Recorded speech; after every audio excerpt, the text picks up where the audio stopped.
Hello my beautiful souls, welcome back to my channel. आज की reading में हम देखने वाले हैं कि आपको हर्ट करने वाले पर्सन को, जिन्होंने आपको तकलीफ दी है, उन लोगों को आपको हर्ट करने का क्या कर्मा मिल रहा है, अपने कर्मों का क्या फल वो इस वक्त पे फेस कर रहे हैं, वो हम देखने वाले हैं। रीडिंग जर्नल है, आपके साथ जितना रेजोनेट करता है आप उतना रखिए, जितना रेजोनेट नहीं करता है उसे जाने दीजिए। मेल एंड फीमेल सभी के लिए और सारे ही साइंस के लिए रीडिंग है। रीडिंग टाइमलेस है, तो जिस वक्त पे आपके सामने आती है उस वक्त ये आपके साथ रेजोनेट कर सकती है। तो चलिए स्टार्ट करते हैं। हाईलाइटेड साइंस बता दूं, ये साइंस उस पर्सन के या फिर आपके हो सकते हैं। आप लोग वाटर साइन के हो सकते हैं, Cancer, Scorpio, Pisces. Air sign के हो सकते हैं, Gemini, Libra, Aquarius. Earth sign के भी हो सकते हैं, टॉरस, वर्गो, कैप्रिकॉर्न। आप लोगों के लिए नंबर 5 मई मंथ इंपॉर्टेंट हो सकता है। नंबर 2 फैब मंथ इंपॉर्टेंट हो सकता है। नंबर 8 अगस्त मंथ आप लोगों के लिए इंपॉर्टेंट हो सकता है। नंबर 4 अप्रैल मंथ भी इंपॉर्टेंट हो सकता है। यहाँ पर फायर साइन एरीज, लियो, सैजिटेरियस भी आप लोगों के लिए निकल कर आ गया है। नंबर 9 सितंबर मंथ भी मुझे यहाँ पर आप लोगों के लिए इंपॉर्टेंट दिखाई दे रहा है। तो चलिए स्टार्ट कर लेते हैं, देख लेते हैं क्या कर्मा फेस कर रहे हैं वो पर्सन आपको हर्ट करने का, आपको तकलीफ देने का। यहाँ पे अगर मैं सबसे पहली एनर्जी में देखूँ तो मुझे नज़र आ रहा है ना कि इस पर्सन के लिए ना नेम फेम बहुत ज़्यादा मायने रखता था। इनका पैसा, सोसाइटी में इनका नाम, इनकी प्रतिष्ठा, ये सब चीज़ें बहुत मायने रखती थी। और जिन चीज़ों में ना इनको डाउनफॉल इस वक्त पे फेस करना पड़ रहा है, स्पेशली फाइनेंस में तो बहुत ज़्यादा प्रॉब्लम फेस हो रही हैं इनको, बहुत ज़्यादा डिफ़िकल्टीज़ मिल रही हैं। कुछ नया काम अगर इन्होंने स्टार्ट किया था या फिर कुछ नया काम स्टार्ट करने के बारे में अगर ये पर्सन सोच रहे थे, तो वहाँ पर पे इनको डिफ़िकल्टीज़ फेस करनी पड़ रही है, वहाँ पर पे इनको कुछ प्रॉब्लम फेस करनी पड़ रही है, जिसकी वजह से ना ये पर्सन बिल्कुल भी हैप्पी नहीं है, सेटिस्फाई नहीं है। इन्होंने क्या किया ना, पुरानी चीज़ों को छोड़कर, पुराने संबंधों को छोड़कर कुछ नया स्टार्ट किया है डेफिनेटली अपनी लाइफ में। हो सकता है कहीं पर नया बिजनेस स्टार्ट किया है या फिर कहीं पर इन्वेस्टमेंट के बारे में सोच रहे थे, कुछ नया करने के बारे में सोच रहे थे, पर जो भी वो प्लान्स थे ना वो फेल होते हुए ज़्यादा दिखाई दे रहे हैं। ऐसा नज़र आ रहा है कि उस फील्ड में, उस जगह पर इनको ग्रोथ रिसीव नहीं हो रही है। अगर इन्वेस्टमेंट करते हैं, कहीं पर पैसा भी लगाते हैं तो वहाँ से उनको रिटर्न्स अच्छे नहीं मिल रहे हैं, या फिर अगर किसी को पैसा देते हैं तो वहाँ पर पैसा फंस जाता है, लोग इनको वो पैसा रिटर्न वापस नहीं करते, जिसकी वजह से ये इस वक्त अपनी लाइफ में बहुत ज़्यादा परेशान है। ऐसा नज़र आ रहा है कि कोशिश बहुत कर रहे हैं, ऐसा नहीं है कि बिल्कुल हो पार के बैठ गए हैं, कुछ भी ट्राई नहीं कर रहे, ट्राई बहुत कुछ कर रहे हैं, हर एक फील्ड में ट्राई करने की कोशिश कर रहे हैं, लेकिन वो जो सोचते हैं कि इन्हें रिटर्न्स मिलने चाहिए थे, जो ये सोचते हैं कि इनको प्रॉफिट रिसीव होना चाहिए था, उतना प्रॉफिट इनको रिसीव नहीं हो पा रहा, जिसकी वजह से ये पर्सन इस वक्त बहुत डिस्टर्ब एनर्जी से गुजर रहे हैं।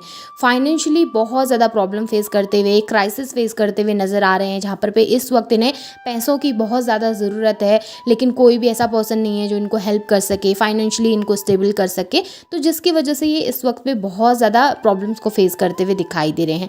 हैप्पी नहीं है, सेटिस्फाई नहीं है, सेटिस्फैक्शन की बहुत कमी नज़र आ रही है। जितना भी है इनके पास उतना भी इनको कमी नज़र आता है। हमेशा ज़्यादा की लालसा में इन्होंने जितना था वो भी खो दिया है, इस तरीके की एक एनर्जी दिखाई दे रही है। ये पर्सन इस वक्त अपनी लाइफ में ओवर थिंकिंग बहुत ज़्यादा कर रहे हैं। कोई रास्ते इनको ना नज़र नहीं आ रहे कि किस रास्ते पे चलकर अपनी लाइफ में आगे बढ़े हैं, क्या करना चाहिए, क्या नहीं करना चाहिए, कुछ भी इनको इस वक्त पे समझ नहीं आ रहा। एक कन्फ्यूजन इनके माइंड में दिखाई दे रहा है, बार बार चीज़ों को लेकर ओवर थिंकिंग बहुत ज़्यादा कर रहे हैं, किसी भी सिचुएशन में बहुत ज़्यादा ओवर थिंकिंग कर रहे हैं, जिसकी वजह से आगे नहीं बढ़ पा रहे हैं। कोई होप नज़र नहीं आ रही, कोई एक ऐसी लाइट नज़र नहीं आ रही जिसके ज़रिए अपनी लाइफ में आगे बढ़ सकें, या जिसको हाथ पकड़ के अपनी ज़िंदगी में आगे चल सकें। ऐसा कोई भी पर्सन नज़र नहीं आ रहा, ना इनको ऐसी कोई होप नज़र आ रही है। इस वक्त पे ऐसा दिखाई दे रहा है ना कि फ्यूचर इनको ना ब्राइट नज़र नहीं आ रहा। इन्हें लग रहा है कि आगे अगर ये कोई स्टेप आगे बढ़ाते हैं तो शायद और बुरी तरीके से फंस जाएंगे या और बुरी तरीके से स्टक हो जाएंगे। हेल्थ इश्यूज़ भी बहुत ज़्यादा हैं। मेनली तो मुझे ऐसा नज़र आ रहा है इमोशनली बहुत ज़्यादा डैमेज इस टाइम पे हैं, इमोशनली बहुत ज़्यादा परेशान हैं, ड्रेन्ड खुद को फील कर रहे हैं, जहाँ पर पे स्ट्रांग होकर ना कोई डिसीजन ले पा रहे हैं, ना ही इनका किसी काम में मन लग रहा है। सबसे बड़ी बात है कि डिस्ट्रैक्टेड बहुत ज़्यादा ये पर्सन इस वक्त पे हैं, कहीं पर भी इनका मन नहीं लगता है किसी काम में भी। 4 दिन तक अगर कोई काम कर रहे हैं तो 5वें दिन इनका मन उस चीज़ से हट जाता है, जिसकी वजह से अपनी पूरी एनर्जीज़ को वहाँ पे लगा नहीं पा रहे हैं और वर्क भी अच्छे से हो नहीं पा रहा है। और काम में इतनी प्रॉब्लम है कि इमोशनल बहुत ज़्यादा हो जाते हैं, शेयर करने के लिए कोई पर्सन दिखाई नहीं देता। ऐसा दिखाई दे रहा है कि इनकी लाइफ से रिसेंटली ना किसी पर्सन ने इनसे मूव ऑन किया है या फिर इनको धोखा दिया है, चीटिंग इनको रिसीव हुई है किसी अपने से। हो सकता है ये वर्क फील्ड में भी हो कि किसी से ये साथ मिलकर इन्होंने कोई काम स्टार्ट किया था, किसी के साथ मिलकर कुछ न्यू बिगनिंग करी थी, लेकिन उस पर्सन ने इनको चीट करके अपनी लाइफ में फोकस करना ज़्यादा ज़रूरी समझा, या फिर प्रॉब्लम के टाइम पे, डिफ़िकल्टीज़ के टाइम पे इनका साथ नहीं दिया, इनको सपोर्ट नहीं किया, जिसकी वजह से इस टाइम पे ना ये पर्सन बहुत ज़्यादा बिट्रेड फील कर रहा है। इसको ऐसा लग रहा है कि इन्होंने मेहनत बहुत करी या इन्होंने काम बहुत करा, लेकिन सामने वाले ने इनकी रिस्पेक्ट नहीं करी या सामने वाले ने उनको इतना रिस्पेक्ट नहीं दिया जितना कि ये डिज़र्व करते थे। इनकी लाइफ में इस वक्त पे इमोशनली बहुत ज़्यादा डैमेजेस चल रहे हैं और फाइनेंशियली तो चीज़ें अच्छी हैं ही नहीं, उसके साथ साथ इनके आसपास के लोगों के साथ भी मिसकम्युनिकेशन बहुत ज़्यादा दिखाई दे रहे हैं। एक तो ऊपर से इनका रूड बिहेवियर बहुत ज़्यादा है, ये अगर प्रॉब्लम में भी होते हैं लोगों के साथ बहुत रूडली बिहेव करते हैं, जिसकी वजह से लोग इनसे कनेक्ट नहीं होना चाह रहे हैं। इस वक्त पे इनकी लाइफ में ज़्यादातर लोग ऐसे हैं जो कि इनसे डिस्टेंस बना के बैठे हुए हैं या एक तरीके की दूरी बनाकर बैठे हुए हैं, जिसकी वजह से इस वक्त ये अपनी लाइफ में सेटिस्फाई नहीं है, हैप्पी नहीं है, खुश नहीं है। जिस भी पोजीशन में अपनी लाइफ में इस वक्त पे हैं वहाँ पर खुद को हैप्पी फील नहीं कर पाते हैं। चाहते बहुत कुछ है पर अचीवमेंट हासिल नहीं हो पा रही है इस पर्सन को। ऐसा दिखाई दे रहा है कि इस वक्त बहुत ज़्यादा कन्फ्यूजन तो है ही है, साथ में इनकी लाइफ में ना जो इम्पॉर्टेंट चीज़ें हैं, इनकी लाइफ में जो इम्पॉर्टेंट लोग हैं वो इनसे दूर जा रहे हैं, जिसकी वजह से ये अपनी लाइफ में स्टेबल होकर कोई डिसीजन नहीं ले पा रहे। और सबसे बड़ी बात है इनका ना मनी रिलेटेड कोई मैटर ज़रूर है जहाँ पर पे इन्होंने पैसा कहीं पर लगाया था, इन्वेस्ट करा था ना, जहाँ से इनको वो रिटर्न्स उतना नहीं मिल पा रहा, या प्रॉपर्टी रिलेटेड कोई मैटर हो सकता है जिसकी वजह से इस वक्त पे बहुत ज़्यादा परेशान ये है।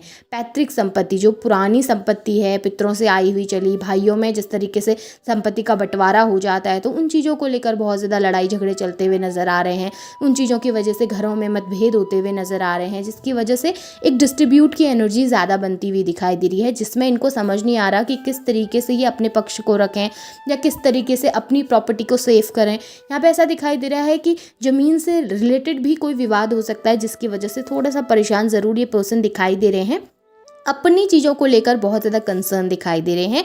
और यहाँ पर भी ना जो भी इन्होंने सेविंग्स करी थी वो भी मुझे ऐसा नज़र आ रहा है कि बहुत ज़्यादा जगहों पर इन्होंने इन्वेस्ट कर दिया है, जिसकी वजह से इनको बहुत ज़्यादा नुकसान भी फेस करने को मिला है, जिसकी वजह से अब बहुत ज़्यादा परेशान है, जिसकी वजह से करंट सिचुएशन में बहुत डिफ़िकल्टीज फेस कर रहे हैं। मुझे इस पर्सन की लाइफ में ना फाइनेंशियली बहुत ज़्यादा प्रॉब्लम दिखाई दे रही है। करंट सिचुएशन में तो फाइनेंशियली ज़्यादा प्रॉब्लम है, इमोशनल प्रॉब्लम या रिलेशनशिप में प्रॉब्लम होने की बजाय इनकी लाइफ में फाइनेंशियली क्राइसिस ज़्यादा आ रही हैं, क्योंकि इस पर्सन के लिए फाइनेंस बहुत मैटर करता था, इस पर्सन के लिए पैसा बहुत ज़्यादा मैटर करता था, जिसकी वजह से शायद ये प्रॉब्लम्स इनकी लाइफ में ज़्यादा फेस करनी पड़ रही है।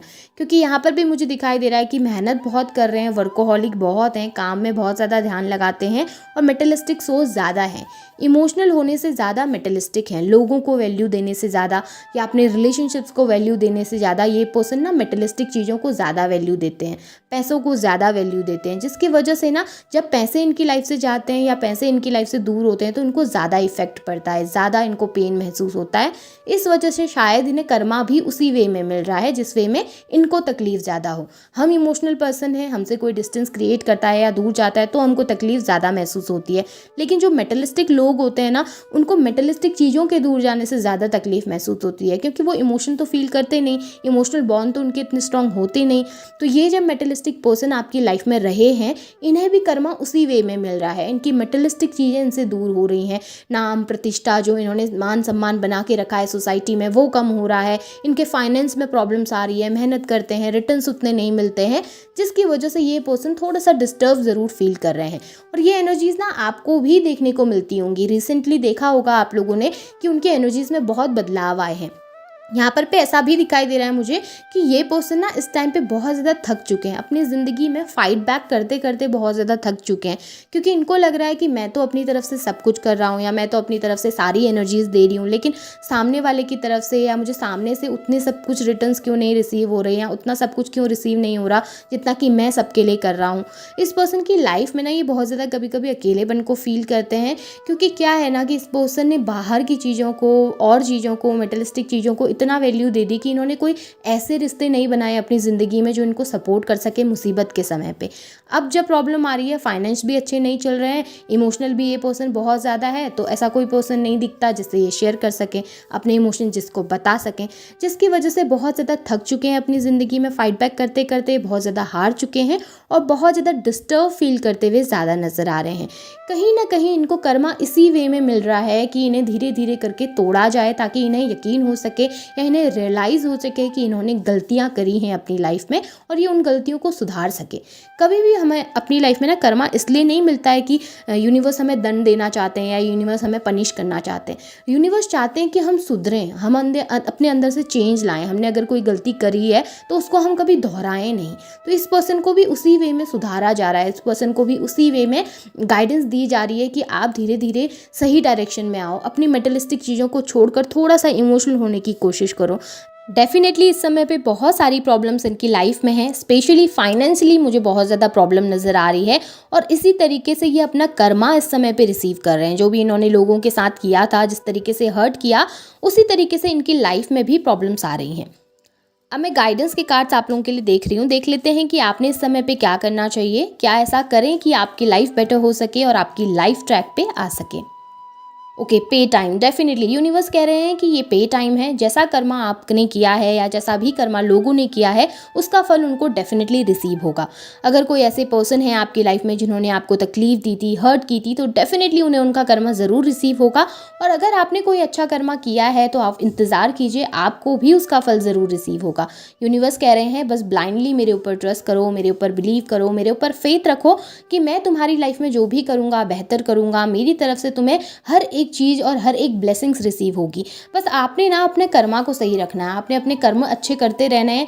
बाकी किसी के बारे में ना बुरा सोचिए, ना किसी का बुरा करने की कोशिश कीजिए। बस अपनी लाइफ में फोकस करके आगे बढ़ते रहिए, अच्छा करते रहिए। आपको उन चीज़ों की जो भी पेमेंट होगी, आपको उन चीज़ों का जो भी फल होगा वो ज़रूर मिलेगा। और जिन लोगों ने बुरा किया है उनको भी डेफिनेटली अपना कर्मा ज़रूर फेस करना पड़ेगा। बस इसी विश्वास के साथ, इसी ट्रस्ट के साथ आपने ब्लाइंडली यूनिवर्स के ऊपर ट्रस्ट करना है और ये बिलीव करना है कि वो आपकी लाइफ में जस्टिस ज़रूर करेंगे। वो देने वाले हैं, वो करने वाले हैं, तो वो आपकी तरफ भी ज़रूर देखेंगे और आपको भी खुशियाँ ज़रूर रिसीव होंगी, आपको भी ब्लेसिंग ज़रूर रिसीव होंगी। सो पॉजिटिव रहिए, पॉजिटिव सोचिए। और अगर रीडिंग रेजोनेट हो रही है, पसंद आ रही है, तो उसे क्लेम कीजिए, लाइक कीजिए, शेयर कीजिए, चैनल को सब्सक्राइब भी ज़रूर कीजिएगा। बेल आइकन को ऑन करना ना भूलें। Thank you.